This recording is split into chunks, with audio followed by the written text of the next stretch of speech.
Hola, este es el segundo video de Amigo Dolor y en este te voy a platicar por qué a veces el dolor se perpetúa. ¿Por qué ya pasó el tiempo y no se me quita el dolor? Hay una enorme pregunta ahí que tantas veces se hace en el mundo. Cualquier dolor que dura más de 3 meses lo catalogamos como dolor crónico. Te voy a explicar en este video por qué, a pesar de que el problema ya ha pasado, el dolor puede persistir.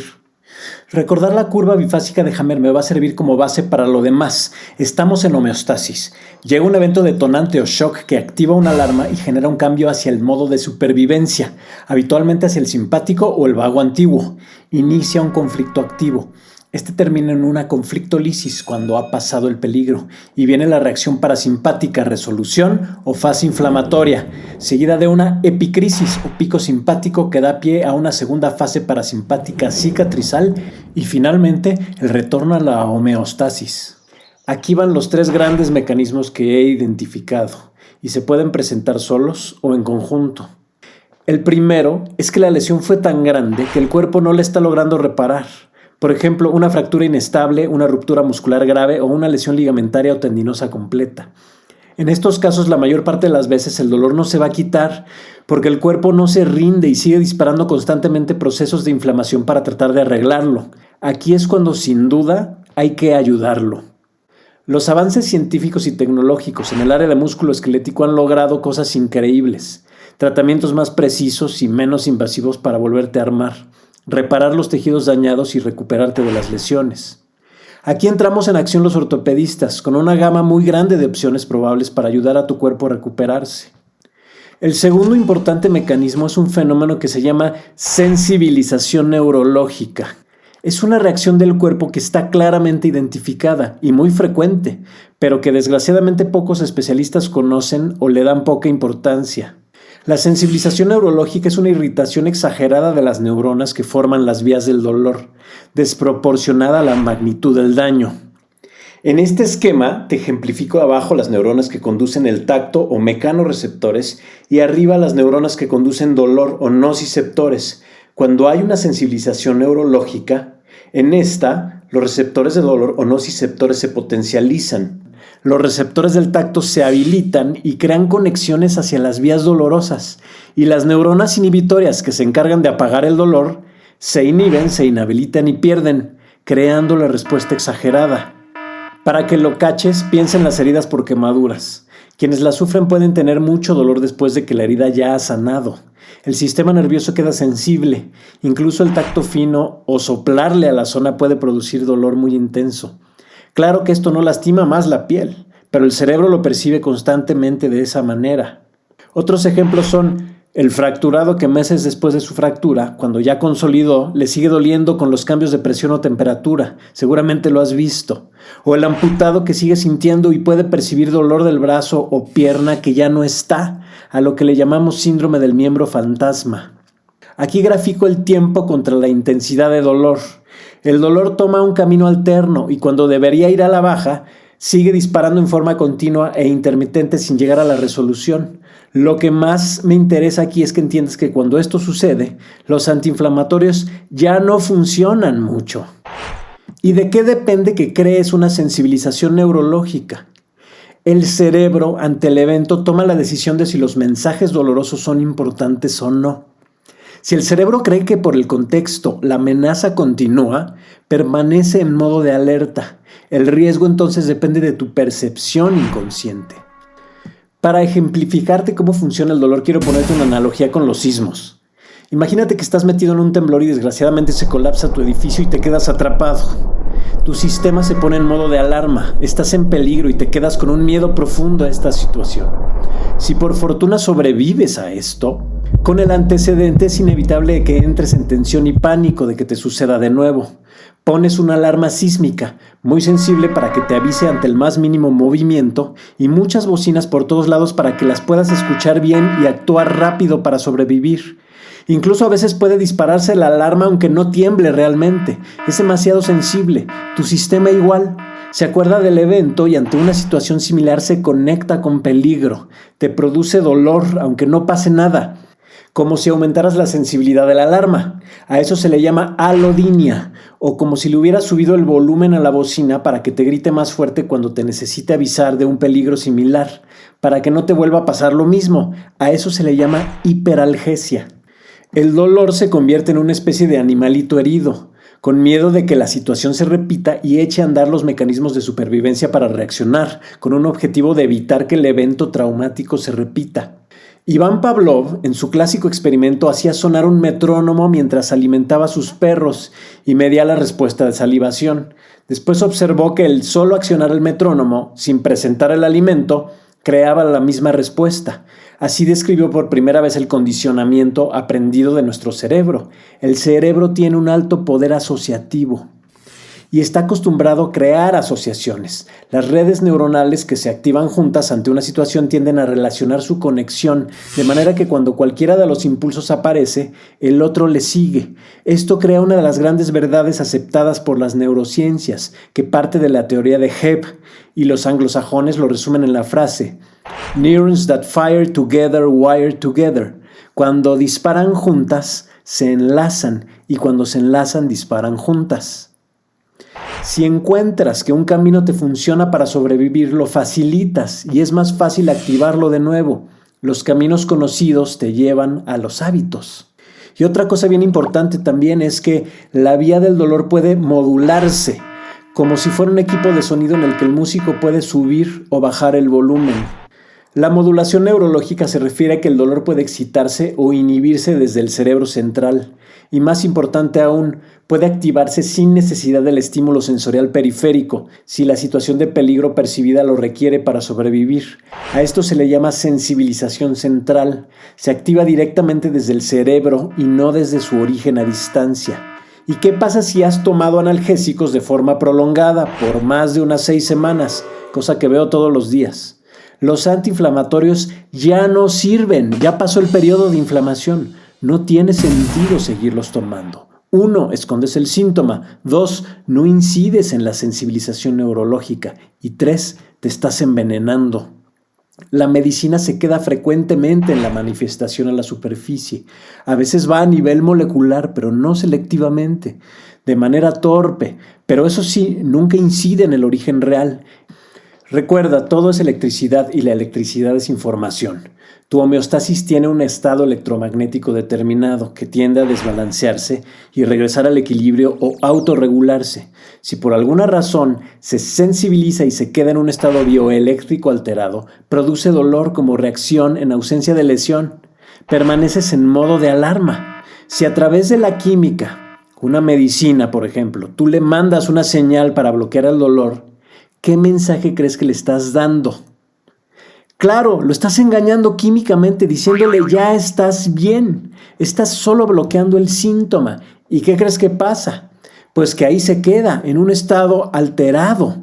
Si quitas la medicina, pues te vuelve a doler. Nunca regresa a su balance y hay gente que se la vive tomando analgésicos por años y nunca se cura. El dolor continúa y te vuelves tolerante y adicto a la medicina. El tercer factor es una recurrencia del conflicto. ¿Qué quiere decir esto? Es regresar una y otra vez al mismo problema. El hombre es el único animal que se cae varias veces en el mismo hoyo, aunque sea enorme. Recurrencia es crear una nueva lesión antes de que termine de sanar la anterior. Para que me entiendas esta que es más compleja, te voy a poner un ejemplo que veo mucho en maratonistas o triatletas. Imagínate que eres un corredor y en una carrera larga te lastimas de manera leve. Detonas un proceso de reparación inmediata, pero antes de culminar y llegar al equilibrio, vuelves a correr. ¿Qué pasa? Traes cargando ya una resolución incompleta. La carga conflictual aumenta y por tanto el tejido que hay que reparar aumenta. Y de nuevo pasa lo mismo, y otra vez, etc. Te lleva finalmente a una lesión que ya no regresa al equilibrio, porque la carga reparativa es muy grande. Ya no la puedes reparar, porque ya entraste en un círculo vicioso de lesión y reparación del que no salen hasta que el dolor ya es insoportable. Nunca resolviste hacia la homeostasis. La noticia que te tengo que dar aquí es que el conflicto nuevo, aunque puede ser físico, no siempre lo es. Y si nunca hubo una lesión, ni nada que identifiques que te lastimara, pero te duele, eso va a poner en jaque a cualquier doctor, que va a acabar, como te platiqué, inventando alguna itis, recetándote un desinflamatorio, la gran mayoría de las veces sin ayudarte a resolver el problema. Recuerda el iceberg. De aquí se desprende un concepto importantísimo que necesito que entiendas. Nuestras reacciones dependen de realidades de primer y segundo orden, como las describió Paul Watzlawick. Una realidad de primer orden es algo real, un hecho físico concreto, tangible y que realmente sucede, como un golpe o quedarte en serio atrapado bajo el edificio. Una realidad de segundo orden es una hipótesis, es algo que está en tu mente, presente en tu inconsciente. Tu mente crea una realidad a partir de algo ficticio. Está matizada por tu percepción de la vida, como imaginarte que te vas a quedar atrapado bajo el edificio. Es un sueño despierto que tu mente hace tan real que tu cuerpo te lo cree. La noticia increíble es que tu cuerpo no distingue la diferencia. Las reacciones biológicas son las mismas si el hecho es real o imaginado. De hecho, el imaginado muchas veces resulta peor por una razón. La mente a través del sufrimiento hace que el problema recurra y persista. De manera que el conflicto puede ser físico, de primer orden, pero también emocional y produce los mismos efectos, y de ahí puedes ciclarte y no darle salida. Sí, desde la tensión emocional puedes activar dolor sin haber tenido una lesión. Se llama somatización o psicosomatización y es un fenómeno inconsciente. La misma alarma se puede activar con realidades de primer o de segundo orden. Lo que vives crea cambios en tu cuerpo para sobrevivir que exteriorizas. Los llevas a la superficie en forma de síntomas que te hablan de que algo está pasando adentro. Hay un código claramente descrito. Y el conflicto y la somatización pueden ciclarse, repetirse una y otra vez. Así funcionan las alergias, por ejemplo. Les decimos rieles, tracks, recaídas o recurrencias. Funcionan a través de la asociación neurológica de elementos que te había comentado. Una alergia llega por primera vez en un evento traumático, en un shock biológico, en el que el cuerpo identifica todos los elementos presentes en ese momento, como un cierto árbol, polen, polvo o pelo. Si el shock pasó y a futuro tu cuerpo se enfrenta con cualquiera de ellos de nuevo por separado, automáticamente la mente inconsciente hace la asociación y vuelve a disparar la alergia. Te pone en alerta de nuevo porque se percibe en peligro en una situación similar y se acuerda. El dolor funciona igualito que las alergias. Tu mente asocia cosas que estuvieron presentes cuando el dolor inició, como una pérdida, un proceso de desvalorización, ansiedad o depresión, y cuando alguna de estas se presenta de nuevo, vuelve a disparar dolor. ¿Recuerdas? Desde tu segundo orden, tus pensamientos y tus sentimientos tienen acción sobre la función de tus tejidos y crean síntomas si el sistema se sale de balance. Por lo tanto, tus pensamientos, sentimientos y creencias pueden producir, aumentar o disminuir el dolor. Hay una relación directa entre el estado de ánimo y la percepción del dolor y en la sensibilización neurológica. A través de tu percepción puedes enfermar o sanar. Hay miles de estudios que soportan esto y está ampliamente demostrado y documentado. Caminas por el mundo con una tendencia hacia lo que yo llamo un estado de expansión o de contracción. La química que traes es la clave. Tus células no saben realmente qué hay detrás de todo esto. Ellas solo reciben la señal y reaccionan. Tu química puede ser benéfica o deletérea, de expansión o de contracción, de amor o miedo, de crecimiento o de supervivencia. En expansión secretas predominantemente hormonas de bienestar. Estas hormonas inhiben las vías del dolor. ¿Te acuerdas de tus células en modo lucha o huida? ¿O en modo de función, crecimiento y reparación? Las endorfinas y en menor grado otras sustancias que se llaman encefalinas y dinorfinas son analgésicos internos naturales. Se unen a los receptores de opioides, que son los mismos que utiliza la morfina, y tienen el mismo potencial analgésico que esta. Al actuar en las terminaciones nerviosas periféricas y en el sistema nervioso central, ya no dejan que suba y se propague el estímulo doloroso. Y las experiencias son individuales. Lo que para uno puede ser divertido, para otro puede ser estresante. ¿Y de qué depende esto? De algo a lo que yo llamo tu programación. El sistema nervioso autónomo es gobernado por tu programación inconsciente. Imagínate que es como un viejo cassette. Al nacer, tu cassette está virgen. Entre los 0 y los 7 años, grabas su contenido con todo esto que ves en esta lista. Tu cosmovisión, tu ego, tu personalidad, o sea, lo que crees que eres, a grandes rasgos, tu mente. Y esto es de los 0 a los 7 años porque tus ondas cerebrales están en estado de hipnosis, que son delta y teta. Este es el estado programable. Lo que el niño vive, piensa y siente es lo que va a modelar su vida a futuro. Después de los 7 años entra alfa y luego a los 12 entra beta, que es el pensamiento racional o mente consciente. Muchas enfermedades que padeces de adulto han sido ya programadas antes de los 7 años. Y todos los días tu cerebro inconsciente o subconsciente toca la misma cinta.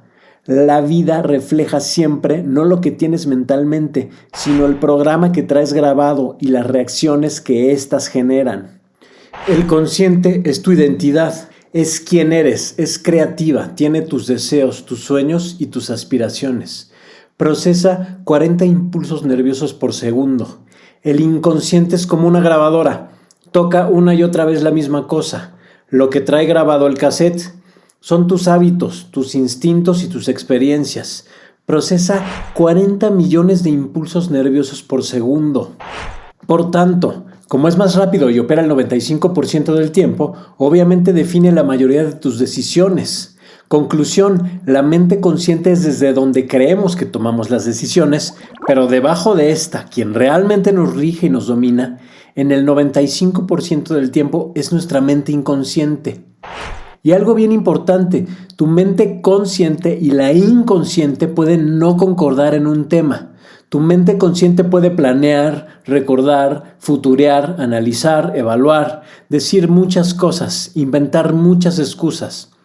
Tu mente inconsciente es una sugestión hipnótica que siempre habla tu profunda verdad. Si te interesa este tema de cómo nuestras creencias a través de la epigenética modulan nuestro estado de salud y enfermedad, te recomiendo leer y explorar todo el trabajo del biólogo Bruce Lipton. Si te sucede un hecho concreto de primer orden, entra a tu sistema a través de tu percepción. En base a lo que eres, piensas y sientes, tú le das una interpretación de segundo orden.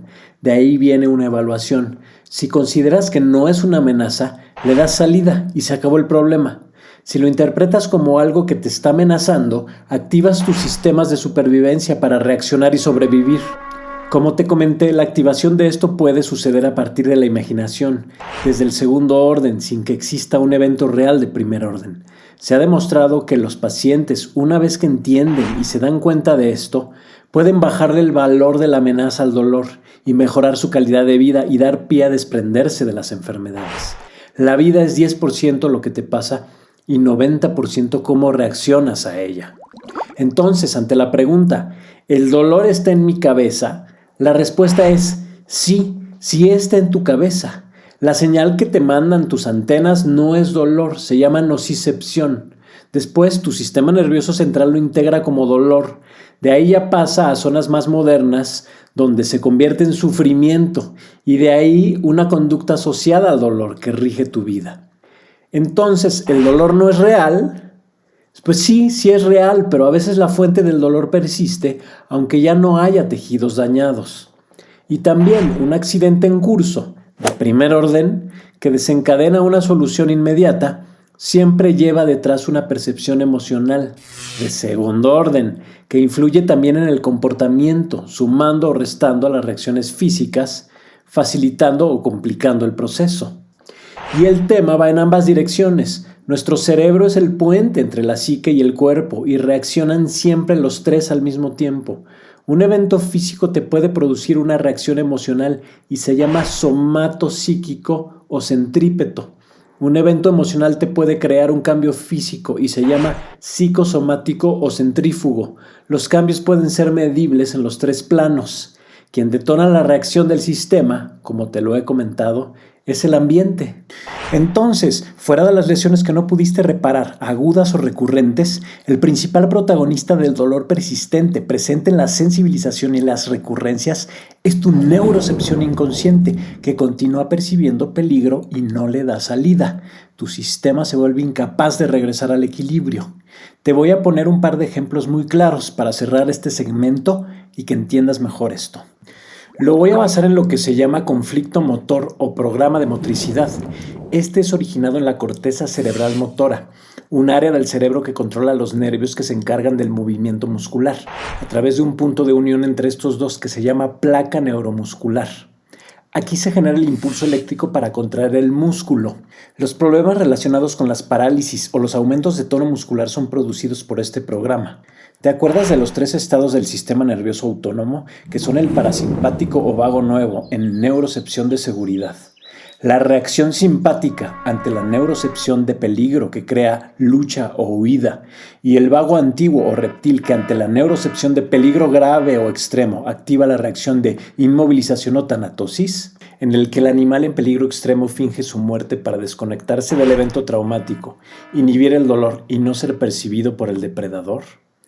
El conflicto de motricidad existe desde hace millones de años. Lo inventaron los animales para sobrevivir y, como todas las enfermedades, tiene una manifestación en conflicto y otra en resolución. Este programa puede activarse desde el segundo orden ante un tema central que es: no me puedo mover, estoy atrapado o acorralado, con el movimiento impedido y sin salida de una situación. Cuando un shock de segundo orden impacta la corteza motora, disminuye la conducción nerviosa y, secundariamente, la contractilidad o tono muscular se pierde, generando parálisis, debilidad o flacidez.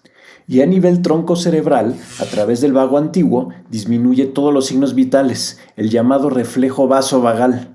La persona se desmaya, se desconecta o desorienta. Aquí está un ejemplo muy claro. Un impala atrapado por un leopardo. Neurocepción de alarma, peligro grave, shock y conflicto activo. Entra el vago reptil, tanatosis, está como muerto, signos vitales imperceptibles, pierde el tono muscular. Viene una hiena y el puma se siente amenazado, suelta al impala. Finalmente decide dejarlo, se moviliza y huye. El simpático del impala se empieza a encender progresivamente, regresando poco a poco sus signos vitales. Resuelve el conflicto motor, entra en resolución. Se activa el parasimpático, sigue recuperando el tono. Llega la epicrisis, con espasmos musculares, temblores, como una convulsión, y finalmente el tono muscular normal se recupera. La tanatosis cede y el impala regresa al equilibrio. Lo traslado al humano. Te presento un ejemplo de primer orden, o sea, un hecho real. Si te pegan muy fuerte en un músculo, como el famoso golpe dormilón, como lo conocemos en México, el músculo pierde su función transitoriamente tras el conflicto físico. Después, cuando resuelve, recupera su contractilidad. El músculo se debilita en conflicto, puede generar espasmos en epicrisis y recupera o se contractura en resolución. Ahí te va otro ejemplo más complicado. Imagínate que chocas y te haces un esguince de cuello, un hecho real. En el momento en que sucede, el estiramiento súbito y rápido produce un reflejo miotático, que es una contracción que evita que el desplazamiento sea mayor.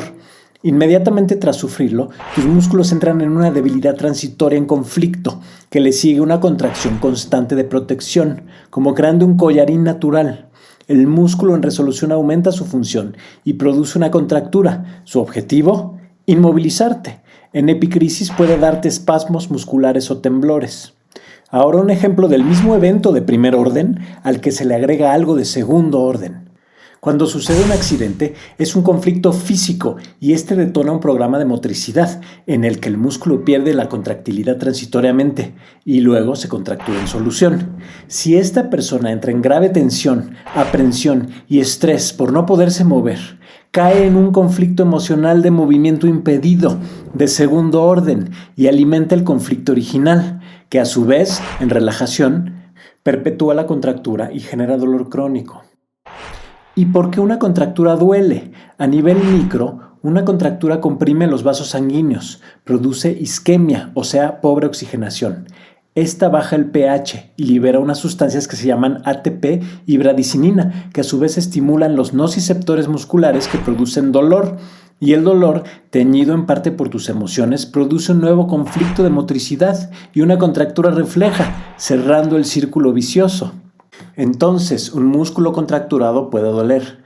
Un músculo flácido y débil igual, porque no es capaz de soportar las cargas habituales y a la larga se fatiga. Y como no está participando, tiene que ser suplido o compensado por músculos que tiene alrededor que se sobrecargan y pueden doler también. Y finalmente, el ejemplo puro de segundo orden es el que te comenté del impala. En nosotros también puede detonarse este conflicto tras una situación traumática en la que te sientes atrapado, acorralado e impedido en el movimiento, que no puedes escapar de algo o de alguien. Es un shock muy grave, de peligro extremo de segundo orden, como un asalto o un secuestro. Nos sucede lo mismo que al impala en tensión. Activas el mismo mecanismo de tanatosis. Al pasar el peligro, el sistema recupera la función. Pero si el shock es muy grande, grave o se está reactivando por el recuerdo y el miedo, esto se perpetúa.